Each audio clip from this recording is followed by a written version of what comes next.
Assalamu alaikum wa rahmatullahi wa barakatuh mes chers frères et sœurs. Avant de commencer, permettez-moi d'élever une prière. Alhamdoulilah, Seigneur des mondes, celui qui guide qui il veut vers sa lumière. Dans cette vidéo, je vais partager avec vous une histoire bouleversante, la mienne.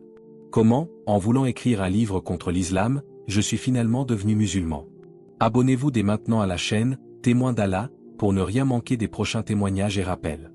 Et j'invite particulièrement mes frères et sœurs des pays francophones comme la France, la Belgique, la Suisse et le Canada à s'abonner et à rejoindre cette belle communauté. Le projet contre l'islam. Tout a commencé avec une idée sombre, presque comme une obsession. Je voulais écrire un livre qui discrédite l'islam. Pas par curiosité intellectuelle, pas par désir de vérité, mais par rejet pur et simple. J'étais convaincu que cette religion était une menace, un danger pour la société moderne. Je pensais sincèrement que je rendrais un service au monde en révélant la vraie nature de l'islam, telle que je l'imaginais. Mais cette idée ne sortait pas de nulle part. Elle s'était construite depuis des années. Depuis mon enfance, j'avais grandi avec un climat de préjugés. Les discussions autour de moi, les médias, certains livres, tout semblait dépeindre l'islam comme une religion d'oppression. On me disait que l'islam était violent, qu'il écrasait les femmes, qu'il imposait une loi archaïque. Je ne connaissais aucun musulman de près, mais j'étais convaincu de savoir ce qu'était leur religion. Ces idées se sont transformées en certitudes. Et ces certitudes, avec le temps, se sont transformées en un projet, celui d'écrire un livre contre l'islam.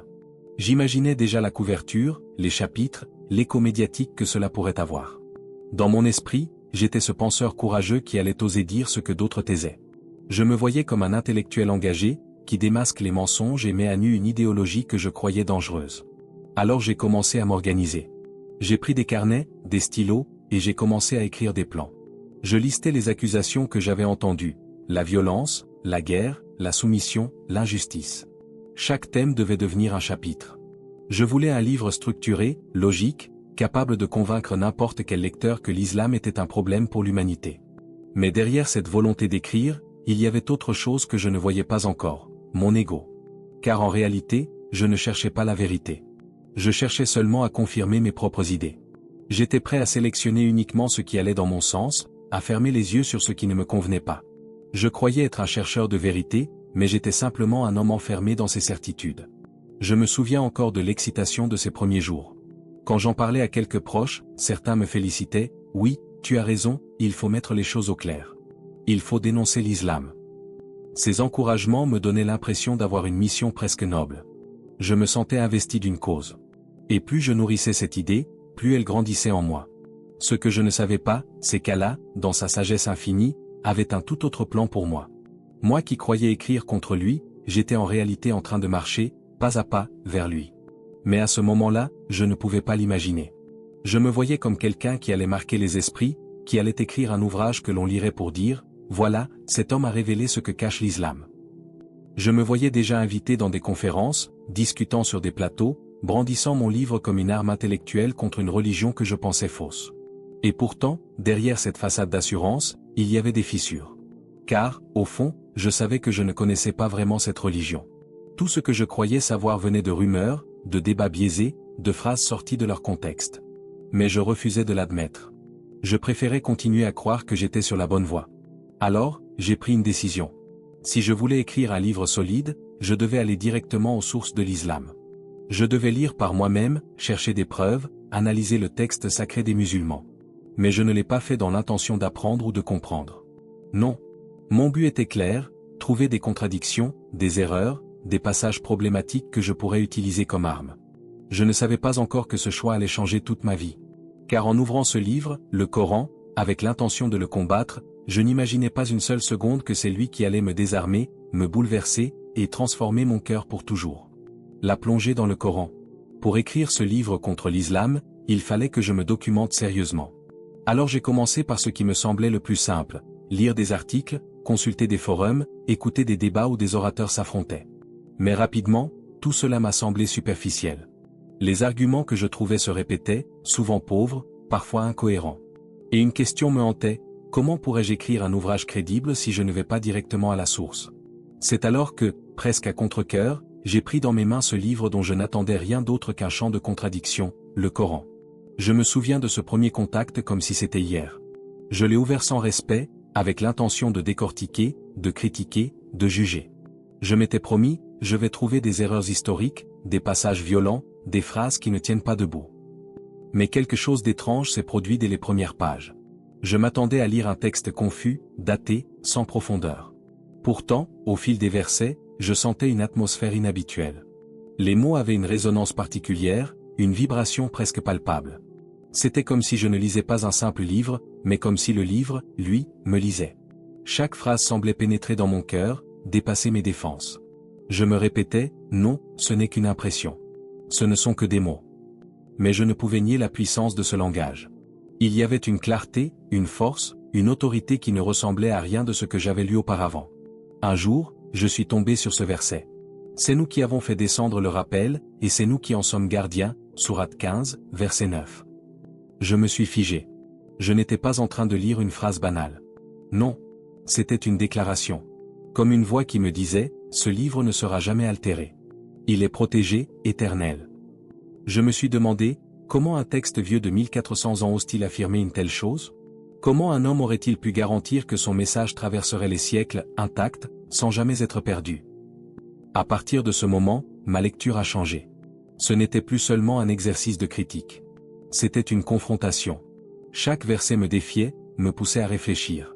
J'avais l'impression que ce livre n'était pas figé dans le passé, mais qu'il s'adressait directement à moi, là, dans ma chambre, au cœur de ma vie. Les descriptions de la création de l'univers, de l'homme, de la nature, me troublaient.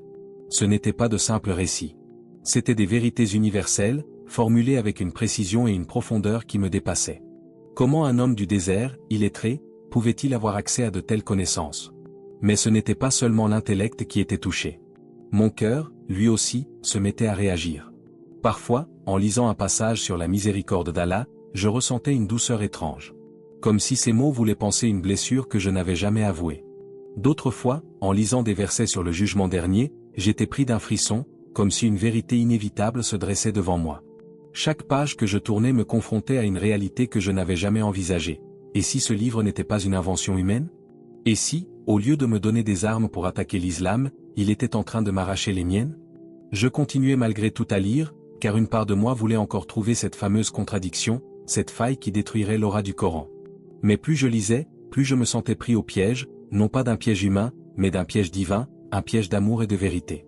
Je ne le savais pas encore, mais ce moment allait marquer le début de ma défaite intellectuelle, et de ma renaissance spirituelle. Les questions qui bousculent. À mesure que j'avançais dans mes recherches, quelque chose d'inattendu se produisait. Mes certitudes, celles que je croyais solides comme du roc, commençaient à se fissurer. Je voulais écrire un livre contre l'islam, mais chaque verset que je lisais me tendait un miroir. Et ce miroir me renvoyait mes propres contradictions, mes propres faiblesses. J'avais toujours pensé que la religion n'était qu'un refuge pour les simples d'esprit, une explication primitive pour des phénomènes que la science moderne pouvait désormais clarifier. Mais voilà que le Coran, ce texte ancien, abordait des thèmes que je pensais réservés à notre époque contemporaine. Je suis tombé sur des versets qui parlaient du développement de l'embryon dans le ventre maternel. Je lisais, « Nous avons créé l'homme d'une goutte de sperme mêlée, pour le mettre à l'épreuve, et nous l'avons pourvu de l'ouïe et de la vue, sourate 76, verset 2. Comment, me disais-je, un homme du 7e siècle pouvait-il évoquer avec autant de précision l'existence de ce stade microscopique de la vie humaine? Puis il y avait cette référence à l'univers, et le ciel, nous l'avons construit par notre puissance et nous l'élargissons constamment, sourate 51, verset 47. Je restais perplexe. Car je savais que ce n'est qu'au XXe siècle, avec Hubble et Einstein, que l'homme avait découvert que l'univers est en expansion. Alors comment un prophète du désert, sans observatoire ni télescope, pouvait-il avancer une telle affirmation? À chaque verset scientifique que je lisais, je tentais d'abord de trouver une explication facile, c'est sûrement une coïncidence, une métaphore vague qu'on interprète aujourd'hui avec nos connaissances modernes. Mais plus je lisais, plus les coïncidences s'accumulaient, au point que le hasard ne pouvait plus tenir lieu d'explication. Alors je me suis tourné vers l'histoire de celui qui avait transmis ce message, Muhammad. Ce qui me troublait profondément, c'était son illettrisme. Comment un homme qui ne savait ni lire ni écrire aurait-il pu produire un texte aussi structuré, aussi riche, aussi cohérent, sur une période de 23 ans? Et surtout, comment aurait-il pu le préserver sans qu'aucune contradiction majeure ne vienne le fragiliser? J'ai découvert que Muhammad n'avait jamais cherché la gloire matérielle. Il avait refusé les richesses, le pouvoir, les trônes que ses adversaires lui proposaient pour qu'il cesse son appel. Il vivait simplement, partageait ce qu'il avait, dormait parfois sur une natte rugueuse. Aucun tyran, aucun imposteur n'aurait accepté une telle vie pour soutenir un mensonge. Puis, je me suis intéressé à l'impact de son message. Comment expliquer qu'un seul homme, en l'espace de quelques décennies, ait changé la destinée d'une péninsule tribale divisée, pour en faire une civilisation qui allait rayonner sur le monde entier? Comment comprendre que ce message, né dans un désert reculé, ait touché les cœurs de millions de personnes jusqu'à aujourd'hui, et continue encore d'en bouleverser? Toutes ces questions commençaient à me hanter. Je voulais un livre qui détruise l'islam, mais ce que je voyais, c'était une vérité qui résistait à toutes mes attaques. Je voulais trouver des failles, mais chaque fois que je creusais, je ne découvrais que solidité et cohérence. Je voulais trouver des contradictions, mais je ne rencontrais que clarté et certitude. Alors, une peur étrange s'est installée en moi. Non pas une peur de l'islam, mais une peur intérieure, et si je m'étais trompé? Et si tout ce que l'on m'avait appris sur cette religion n'était que mensonge? Et si la vérité que je cherchais à combattre était justement là, sous mes yeux? Mon projet de livre commençait à se fissurer. Chaque page que j'écrivais contre l'islam me paraissait de plus en plus fragile, artificielle. Et plus je découvrais, plus il devenait impossible pour moi de continuer à m'accrocher à mes anciennes certitudes. Je ne le savais pas encore, mais ces questions, ces fissures dans mon projet, allaient bientôt ouvrir une brèche irréversible dans mon cœur. Le combat intérieur. Le plus grand champ de bataille n'est pas celui des armées, ni celui des idéologies, c'est celui qui se joue à l'intérieur de nous-mêmes. Et moi, je vivais cette guerre invisible. Chaque jour, je me réveillais avec une tension au fond de la poitrine. Mon esprit me rappelait ma mission initiale, écrire un livre contre l'islam, prouver au monde que cette religion n'était pas la vérité.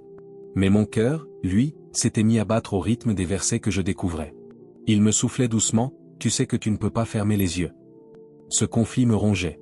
Je me souviens de longues soirées, assis seul à mon bureau, le Coran ouvert devant moi. Parfois, je voulais le refermer violemment, comme pour me protéger de la vérité qui s'y trouvait. Mais, paradoxalement, plus j'essayais de m'éloigner, plus je ressentais un besoin presque vital d'y retourner. Les nuits n'étaient pas plus faciles. Mon sommeil était rempli de rêves troublants. Ce n'étaient pas de simples images passagères, non, c'était comme des appels.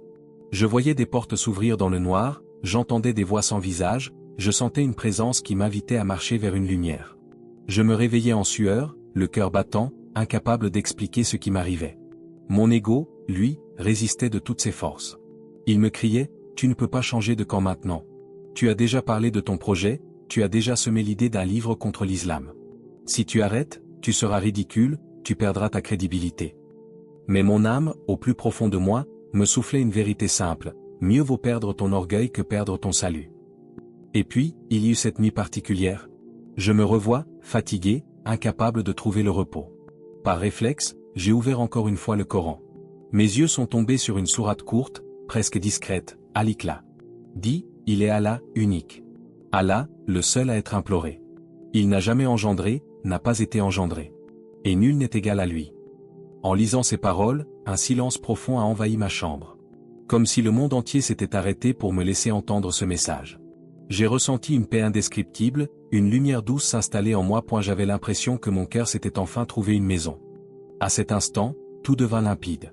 Ce livre que je voulais écrire contre l'islam, je ne pouvais plus l'écrire. Car, sans m'en rendre compte, il était devenu le récit de mon propre combat intérieur, le témoignage de ma rencontre avec Allah. Je compris que je n'étais pas en train de rédiger un ouvrage polémique, j'étais en train d'écrire les premières pages de ma conversion. La Shahada. Il arrive un moment où la lutte cesse, où l'âme s'incline, non pas devant les hommes, mais devant la vérité. Et ce moment, je le vivais enfin. Depuis des semaines, j'avais résisté. Je me débattais entre la peur de perdre mon image et le besoin brûlant de me soumettre à celui qui avait créé mon cœur. Mais ce jour-là, je ne pouvais plus fuir. Je me suis dirigé vers une mosquée, discrètement, comme si j'avais peur que le monde entier découvre ce que j'étais sur le point de faire. Le bâtiment n'avait rien d'imposant, des murs simples, une porte modeste, mais dès que je l'ai franchi, j'ai ressenti une atmosphère différente. Pas de fioritures, pas de faste, seulement un lieu de paix, où le temps semblait suspendu. Un imam m'a accueilli avec un sourire doux. Il n'a pas cherché à me convaincre, ni à m'impressionner. Je lui ai raconté mon histoire, mes recherches, mes nuits agitées, mon projet initial d'écrire un livre contre l'islam qui s'était effondré en chemin. J'attendais qu'il me donne une preuve supplémentaire, une explication compliquée. Mais il s'est contenté de me dire, avec une simplicité désarmante. Tu sais déjà dans ton cœur que l'islam est la vérité. Pourquoi attendre? Ces mots ont résonné en moi comme un écho puissant. Pourquoi attendre? Qu'est-ce qui me retenait encore, si ce n'était mon orgueil? Je savais que si je quittais cette mosquée sans franchir le pas, je ne serai plus jamais en paix. Alors, le moment est arrivé. Mes lèvres ont tremblé, mes yeux se sont emplis de larmes. Et j'ai prononcé ces paroles que des millions d'âmes avaient récitées avant moi, mais qui, pour moi, étaient une naissance nouvelle. Ashhadu an la ilaha illallah, wa ashhadu anna Muhammadan Rasulullah. Je témoigne qu'il n'y a de divinité digne d'adoration qu'Allah, et je témoigne que Muhammad est son messager. À cet instant, le monde autour de moi a semblé disparaître. J'ai senti une lumière envahir ma poitrine, une chaleur douce apaiser mes blessures intérieures, un poids immense s'envoler de mon cœur. Moi qui avais passé tant de temps à chercher des failles dans l'islam, je découvrais que la seule faille se trouvait en moi, dans mon ignorance et mes préjugés. Je n'étais plus le même. J'avais laissé derrière moi le sceptique, l'opposant, l'orgueilleux qui voulait combattre l'islam. Je renaissais comme musulman, humble serviteur d'Allah. Ce jour-là, j'ai compris que la shahada n'était pas une simple formule, mais un pacte. Une promesse entre l'homme et son créateur. Une clé qui ouvre la porte d'une nouvelle vie. En sortant de la mosquée, l'air me paraissait plus léger, le ciel plus vaste, chaque détail du monde plus vivant. Rien autour de moi n'avait changé, mais moi, j'avais changé. Moi qui voulais écrire un livre contre l'islam, j'étais devenu musulman. Et je savais que désormais, le véritable livre que j'avais à écrire, ce serait celui de ma propre vie guidée par la lumière d'Allah.